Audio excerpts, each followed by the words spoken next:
Shalom e bem-vindos à Via Rápida Israel, uma frase do hebreu que significa amarás a Israel. Esperamos que vocês fiquem conosco porque nosso professor Dr. Baruch vai compartilhar um estudo expositivo da Bíblia. Dr. Baruch é professor titular no Instituto Zera Avraham, com sede em Israel. Ainda que todas as aulas no Instituto são dadas em hebraico, o Dr. Baruch fica feliz em compartilhar este estudo semanal com dublagem em português. Para mais informações sobre nosso trabalho em Israel, visite nosso site amarasaisrael.org.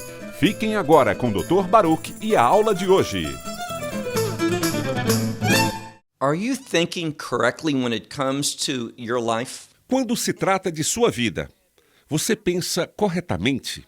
Em outras palavras, você tem uma perspectiva adequada, a perspectiva de Deus, quando você precisa tomar decisões corretas e agir adequadamente. Somente quando você entender as coisas do ponto de vista de Deus, você vai conseguir agir corretamente para, no final, cumprir o objetivo de Deus em sua vida. Deixe-me fazer outra pergunta. Você sabe qual é o objetivo de Deus para a sua vida? Bem, é sobre isso que veremos no estudo de hoje. Dito isso, pegue sua Bíblia e olhe comigo no livro de Romanos, capítulo 15.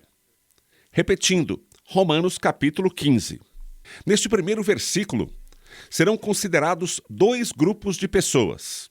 Muitas vezes, eles são traduzidos para o português como os fortes e os fracos.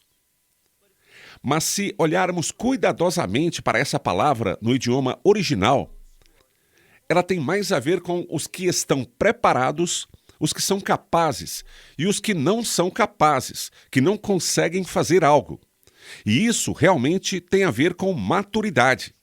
Ou seja, os que são espiritualmente amadurecidos, que crescem na fé para que se consiga fazer algo.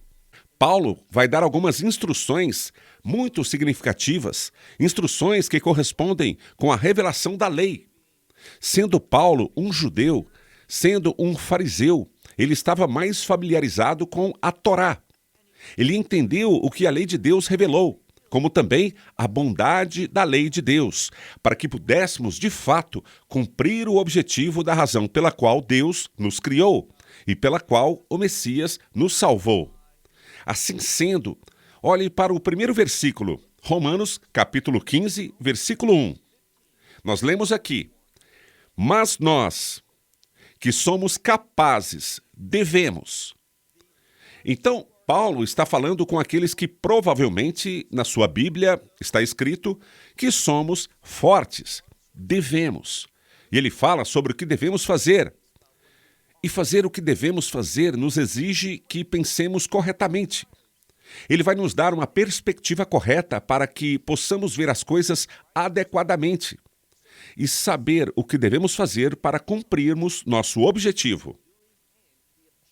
Vou repetir o versículo 1.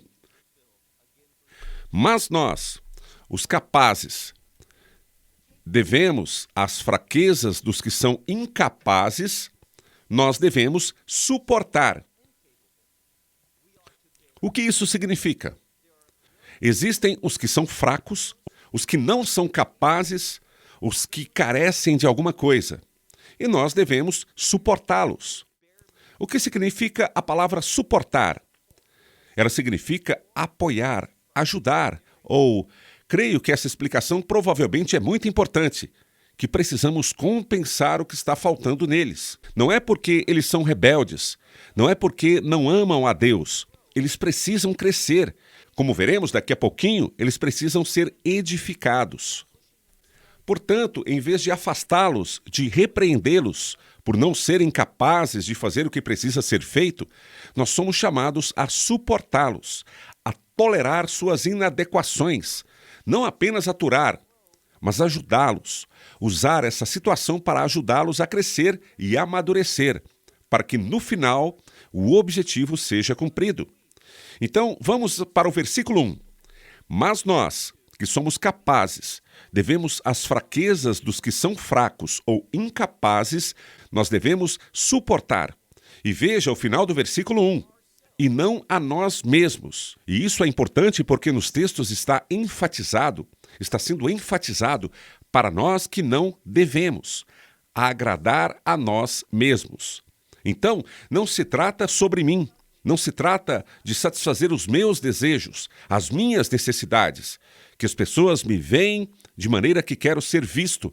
Nada disso é o objetivo que Deus tem para você, nem é sobre você. Paulo então diz, não agradar a nós mesmos. Vamos agora para o versículo 2. Pois cada um de nós, observe o que está escrito, ao seu próximo deve agradar. É nesse ponto que se volta a Torá. Já aprendemos muitas vezes, e eu já disse isso em nosso estudo do livro de Romanos, sobre o fundamento da lei. A mensagem principal da lei é amar ao próximo como a nós mesmos. Paulo diz isso em Gálatas. É toda a Torá em uma única afirmação. Ame ao seu próximo como a si mesmo. Veja que essa afirmação corresponde ao que acabamos de aprender. Não se trata sobre mim. Não estou aqui para agradar a mim mesmo, mas quero fazer as coisas segundo as necessidades do meu próximo. É sobre isso que Paulo está falando aqui. Assim, o próximo também é enfatizado. Ao próximo deve agradar. E como fazemos isso? Para o bem. Agora, o que ele quer dizer quando diz para o bem? Nós aprendemos muitas vezes que a palavra bom ou bem se relaciona à vontade de Deus. Então queremos agir de forma que se possa cumprir a vontade de Deus na vida desta pessoa, que ela atinja o objetivo, que ela caminhe de maneira a cumprir os propósitos de Deus para ela. Continuamos a ler.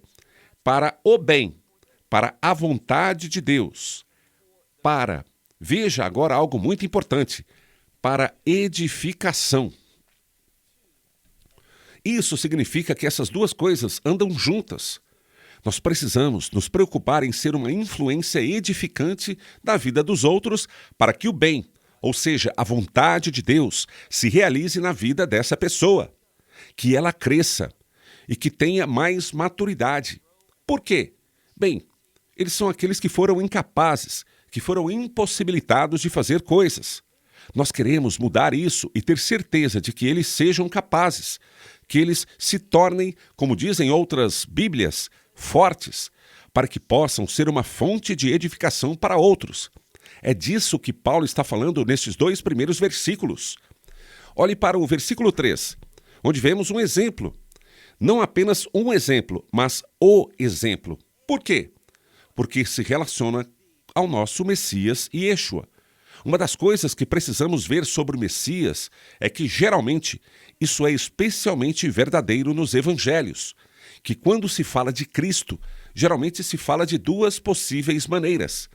O que é enfatizado é que ele é o Filho de Deus ou o Filho do homem.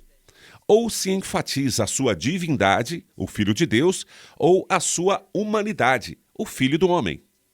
Quando a ênfase é em sua humanidade, então o que está sendo ensinado é que ele é um exemplo para nós. É exatamente isso que vemos no versículo 3. Não apenas um exemplo, mas o exemplo perfeito. Vamos ler então o versículo 3. Pois até mesmo o Messias, ele mesmo também não é enfático. Ele a si mesmo não se agradou. Não foi por isso que ele veio. E Paulo continua, pelo contrário, como está escrito. Novamente, repito que gosto dessa parte, porque vemos repetidamente que o propósito do Messias é cumprir a palavra de Deus. Lembre-se que ele é um exemplo para nós. Então, com o que devo me preocupar? Com a palavra de Deus. Que eu viva de forma que acredite no que é certo, para que eu possa viver de maneira correta, para que eu cumpra a vontade de Deus. Esse é o objetivo para todas as pessoas. Porém, quando fazemos isso, há um objetivo que é ainda maior, o que vamos abordar daqui a pouco. Vamos continuar. Mas, assim como está escrito, as injúrias dos que injuriavam você caíram sobre mim. Que significa o seguinte: existem pessoas que querem nos repreender, nos injuriar, e essas injúrias, é o Messias que está falando, recaíram sobre mim. Ou seja, elas recaíram sobre o Messias. Ele aceitou essas injúrias. Ele ficou com vergonha. Isso tem algumas implicações muito significativas. Muitas vezes estamos tão preocupados com as pessoas como esses exemplos. Sabe, ele me desrespeitou, ela me desrespeitou. Não precisamos nos preocupar com isso de jeito nenhum. Por quê? O que a Escritura está dizendo é que todo esse desrespeito o Messias tomou sobre si. Ele assumiu para que não tenhamos que nos preocupar com isso, ou tentar nos justificar, tentar apresentar-nos à luz de algo para impressionar as pessoas. Não! Nós precisamos ter a mentalidade do reino. E se tivermos uma mente voltada para o reino, teremos uma perspectiva diferente. Falaremos sobre isso mais tarde. Agora, por favor, vá para o versículo 4. Pois o que foi escrito. Tudo o que foi escrito na Escritura, esse é o contexto. Para nos instruir, nos ensinar, foi escrito. Está se falando aqui sobre instrução com que objetivo? Em vez de pensar em si mesmo, de pensar sobre o que está recebendo ou não está recebendo, pensar sobre respeito ou desrespeito do que deveríamos pensar. Observe o que vem a seguir, pois isso é importante, para que por meio da constância, ou da paciência, ou da perseverança, independentemente como você traz essa palavra, para que por meio da constância e da consolação, e esta palavra significa estímulo, e esta palavra possa significar estímulo. Pelas Escrituras nós temos, preste atenção, nós temos esperança. Agora atente-se para o que eu vou falar. A palavra esperança é uma palavra do reino. Há tantas palavras na Bíblia que se relacionam diretamente com o reino de Deus. Veja, esperança é uma palavra do reino, porque no reino há bênçãos. No reino é onde receberemos as promessas de Deus. E aí você diz, Deus me abençoa neste mundo. Sim, Ele abençoa, mas essas bênçãos são todas temporais, ou seja, elas vão se desgastar, elas vão embora, elas vão acabar, elas são temporais, mas as bênçãos que recebemos no reino, elas são eternas. Observe agora o contexto. Diz aqui que queremos perseverar ou resistir. Algumas Bíblias trazem o termo ter paciência. Nós temos paciência e recebemos encorajamento. Por quê? Para que, como resultado da palavra de Deus, nós tenhamos esperança. Além de esperança, o que mais? Experiência do reino. É uma esperança certa. Ela é garantida, porque a esperança bíblica está sempre enraizada nas promessas escritas de Deus. Uma das maiores delas, a maior, é o Evangelho. Por causa do Evangelho, e Deus não pode mentir, eu estarei no reino de Deus, e também há bênçãos eternas. É nisso que eu deveria me concentrar, não neste mundo e no que eu tenho ou não tenho. É por isso que perseveramos, porque esperamos uma experiência do reino, a bênção do reino. Versículo 5. Agora, que o Deus da paciência, ou o Deus da perseverança, o Deus da persistência e do ânimo, Ele dê a você. O que Ele dará a você? Que Ele dê a você a mesma maneira de pensar, uns para com os outros. Segundo, aqui novamente o exemplo perfeito, segundo o Messias e Yeshua, Jesus Cristo. Então sou chamado a pensar como ele pensa para perseverar e superar as coisas deste mundo, porque há uma realidade do reino. Este mundo está chegando ao fim, e se ele não terminar durante minha vida, a minha vida vai acabar neste mundo. Neste momento, enquanto esta gravação está acontecendo, eu tenho 58 anos. E as estatísticas dizem que ainda tenho, na melhor das hipóteses, mais 20 anos para viver. Porque eu vou me consumir totalmente durante esses 20 anos com relação ao que eu ganho e ao que eu não ganho. Isso é bobagem. Eu não estou preocupado com esses 20 anos ou mais que eu ainda possa ter. Estou preocupado com a eternidade. O que são 20 anos comparados a toda a eternidade? Essa é a mensagem que Paulo está transmitindo. Portanto, que o Deus da perseverança e da consolação dê a vocês a mesma maneira de pensar uns pelos outros, segundo o Messias e Yeshua. Vamos agora para o versículo 6. Para que, e nós temos duas palavras. A palavra para paixão ou desejo, sendo que a palavra em grego é homolaike, que significa temos o mesmo desejo, ou ele é parecido ou semelhante. com o mesmo desejo e a uma boca. E o que fazemos? Lembre-se que falei sobre o objetivo, o que deveríamos fazer, com o que deveríamos nos preocupar, o que queremos alcançar. Veja só, nós temos o mesmo objetivo, somos apaixonados por ele. Nós falamos sobre isso, uma mente, nós estamos todos juntos, há uma só boca, há uma só voz. E o que acontece? Que vocês glorifiquem a Deus e Pai de nosso Senhor Messias e Yeshua. Esse é meu objetivo com todas as circunstâncias, que eu seja usado para que Deus seja glorificado. Esse é o nosso objetivo.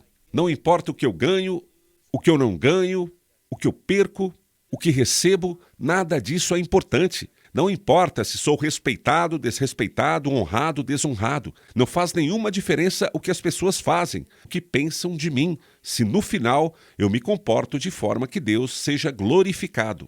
Isso que é sucesso.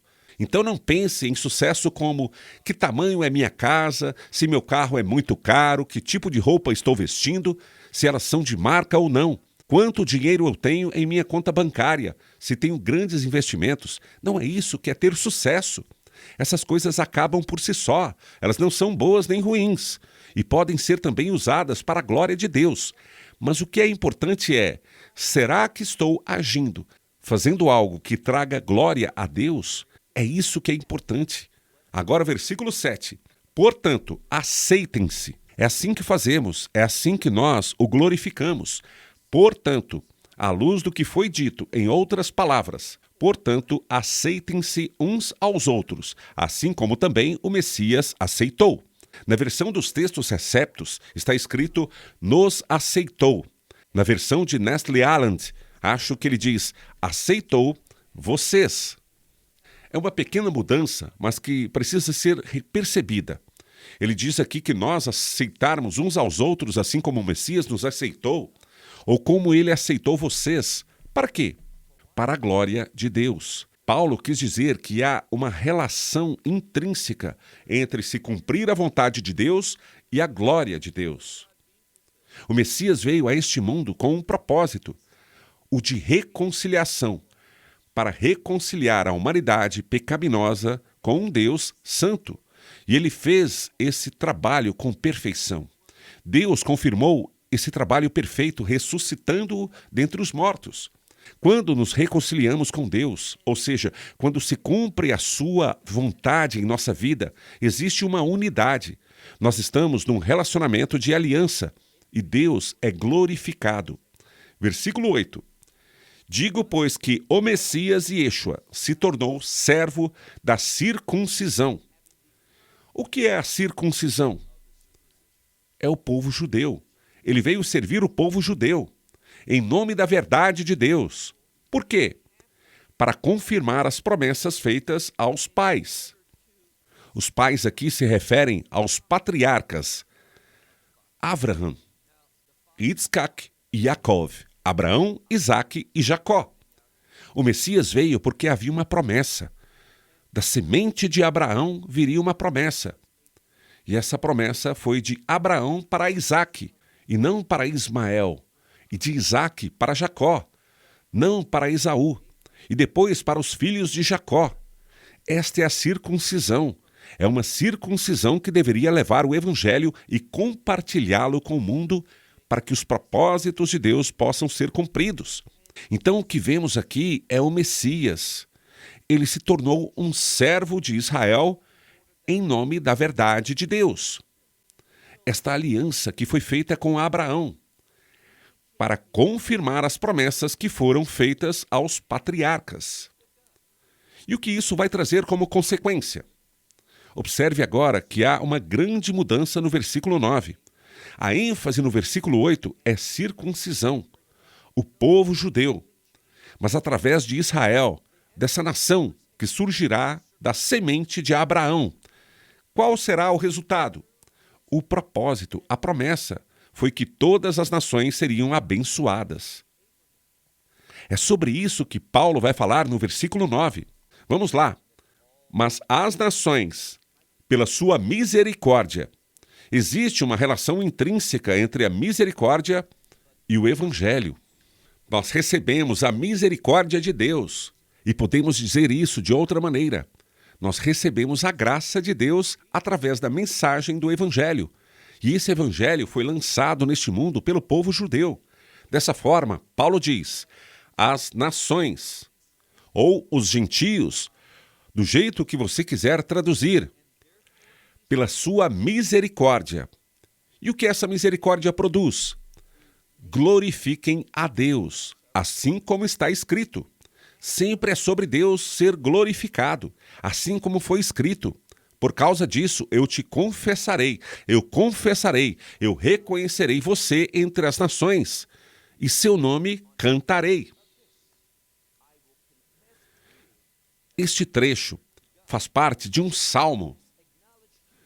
Olhamos aqui e veremos nesta passagem que está se falando aqui sobre o quanto Deus será louvado profeticamente entre a circuncisão, Israel, o povo judeu, e entre as nações. Primeiro, sua ordem para o judeu e também para o grego, ou seja, o gentio. Depois temos esta maravilhosa promessa de que seu nome direi e te confessarei entre as nações. Olhe agora para o versículo 10. É o mesmo conceito. Novamente, Paulo diz: alegrem-se, ó gentios, com o seu povo. O que ele está dizendo aqui é sobre como o objetivo de Deus, aquilo pelo qual Deus é glorificado, é a humanidade. Tanto os judeus quanto os gentios, tanto a circuncisão quanto as nações. E eles fazem o quê? Eles se alegram diante de Deus. Vamos ler agora todo o versículo novamente, que diz: alegrem-se, ó nação, ó gentios, com seu povo. Versículo 11 agora. E mais, louvem o Senhor todas as nações, louvem a Ele todos os povos. O motivo desta afirmação estar aqui é para dizer que o que Deus quer é que as pessoas o louvem, o adorem, o glorifiquem. É isso que devemos fazer. Nós deveríamos orar todos os dias. Ó Senhor, usa-me na vida de outras pessoas para que elas possam ser mudadas, para que eu possa influenciá-las a honrar e louvar a Deus. Se forem judias ou se não forem judias, não importa. Deus quer que toda a humanidade o louve, sendo que a sua base é, de fato, o Messias. Ele é a fonte. O que ele fez e o que ele tem feito por mim e por você torna possível que possamos louvá-lo, de forma que ele o receba de nós. Olhe agora no versículo 12. Está escrito: e outra vez diz também Isaías, haverá a raiz de Jessé. Então, está se falando sobre a raiz de Jessé, uma referência ao Messias. Haverá a raiz de Jessé. E ele continua: aquele que se levanta para reinar sobre as nações. Quem vai governar todas as nações? O Messias. Esta é a raiz de Ishai, ou Jessé em português. Observe o que ele diz: aquele que se levanta, que se levantará para governar. E esta ressurreição é sempre uma referência a quê? Ao reino. Entendemos então que o Messias vai governar este mundo no reino. Estava conversando com algumas pessoas outro dia e elas me diziam o quanto estão decepcionadas. Elas não veem justiça neste mundo, elas não veem imparcialidade neste mundo, elas não veem retidão neste mundo. É isso mesmo. E ainda replicaram: mas Deus é soberano. Sim, Ele é soberano, mas Ele ainda não estabeleceu seu reino. Em outras palavras, seu trono, que está no céu, ainda não entrou neste mundo. Seu trono entrará quando o reino milenar for estabelecido. E ele irá, a partir desse reino milenar, para a Nova Jerusalém. Ele sempre será e sempre é o Senhor dos senhores, mas ele não começou seu domínio aqui neste mundo. É isso que o livro do Apocalipse nos ensina. Os eventos que devem acontecer para que este domínio do Messias entre em vigor. Assim, Paulo diz: e aquele que se levantará para governar as nações, nele As nações, os gentios, terão esperança. Tudo isso simplesmente nos lembra que nossa esperança está no Messias. E essa esperança é oferecida não apenas ao povo judeu, mas também a quem? Às nações, aos gentios. Consegue entender? O Messias veio para as ovelhas perdidas da casa de Israel, porque ele faz tudo segundo o plano de Deus, segundo a ordem de Deus. Primeiro, o evangelho para o povo judeu. Depois, sai de Jerusalém, da Judéia, da Samaria, para as partes mais importantes da terra, para que todas as nações pudessem receber a mesma experiência da salvação pela fé, pelo que o Messias fez na cruz. Bem, vamos olhar para mais um versículo. Concluímos com o versículo 12, que diz: nele as nações terão esperança. Versículo 13. Este é nosso último versículo, que diz que o Deus da esperança. Observe que, anteriormente, ele era o Deus da perseverança, o Deus da resistência, o Deus da paciência, o Deus do encorajamento. E tudo isso vai nos levar à esperança. Que o Deus da esperança. O que ele vai fazer? Que ele encha vocês de alegria e paz. Então, nós recebemos alegria e paz. É com isso que ele vai nos encher, por sua confiança nele, para que transbordem de esperança. Esta é a terceira vez que a palavra esperança é mencionada. E esperança é uma palavra do reino. Quando tivermos esperança nas bênçãos, nas promessas que são encontradas no reino, isso mudará a maneira como você e eu vivemos. Nós viveremos uma vida que é verdadeiramente louvável. Vou te dizer isso de outra forma. Uma vida que verdadeiramente glorifica a Deus. Então, vamos concluir o final do versículo 13, onde Paulo diz: para que transbordem de esperança pelo poder do Espírito Santo. Você sabe que eu disse muitas vezes como o Espírito Santo está relacionado à ordem de Deus. É isso que ele faz em nossa vida. Esse é o seu ministério, nos trazer a ordem de Deus. O que entendemos é que, quando esperamos as coisas do reino, não as coisas deste mundo, mas as coisas do reino, isso vai liberar o ministério do Espírito Santo em nós. Aquele batismo de fogo pelo qual somos ungidos, para fazermos as coisas de Deus, para estarmos preparados para fazê-las, fazendo-as com sucesso para a glória de Deus. Bem, estou sem tempo, então até a próxima semana. Que Deus te abençoe. Shalom, desde Israel. May God bless you. Shalom from Israel. Esperamos que você tenha desfrutado da aula de hoje e que possa compartilhá-la com outros. Te convidamos a participar e nos acompanhar a cada semana, a esta hora e por este canal, em mais um episódio de Amarás a Israel. Para mais informações em português, visite amarasaisrael.org, onde encontrará muitos outros estudos realizados pelo Dr. Baruch. Até a próxima semana. Que Deus, nosso Messias e Yeshua, nosso Senhor Jesus Cristo, te abençoe durante a sua caminhada com Ele. Shalom, desde Israel.